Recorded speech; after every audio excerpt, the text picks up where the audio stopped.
Hello student, welcome to commerce by Harshita.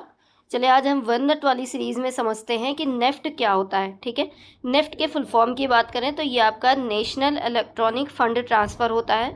मतलब ये एक इलेक्ट्रॉनिक फ़ंड ट्रांसफ़र करने का सिस्टम होता है, एक मोड ऑफ मनी ट्रांसफ़र होता है जिससे हम वन अकाउंट से दूसरे अनदर अकाउंट में पेमेंट कर सकते हैं इंडिया में। ठीक है, और ये 24/7 काम करता है, हम जब चाहें नेफ्ट कर सकते हैं।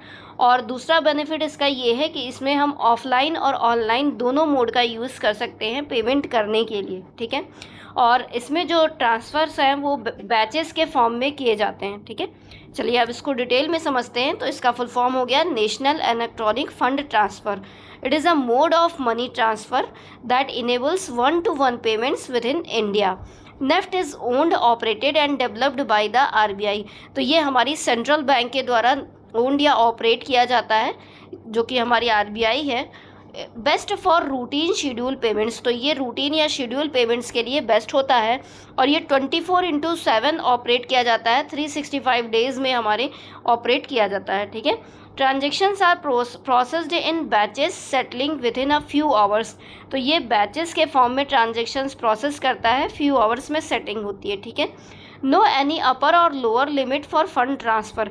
तो इसमें फ़ंड ट्रांसफ़र करने की कोई अपर या लोअर लिमिट नहीं होती है आरबीआई के द्वारा। ठीक है, banks could set their own upper limits.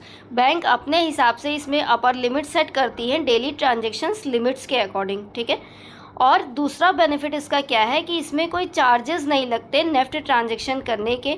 अगर हम इंटरनेट बैंकिंग या मोबाइल बैंकिंग ऐप्स के थ्रू नेफ्ट ट्रांजैक्शन कर रहे हैं तो उसमें कोई चार्जेस नहीं लगते हैं। ठीक है, चलिए आई होप आपको नेफ्ट का मतलब अच्छे से क्लियर हो गया होगा। वीडियो अगर पसंद आएगा तो लाइक कर दीजिएगा, चैनल को सब्सक्राइब कर दीजिएगा आगे की और वीडियोज़ देखने के लिए। Thanks for watching.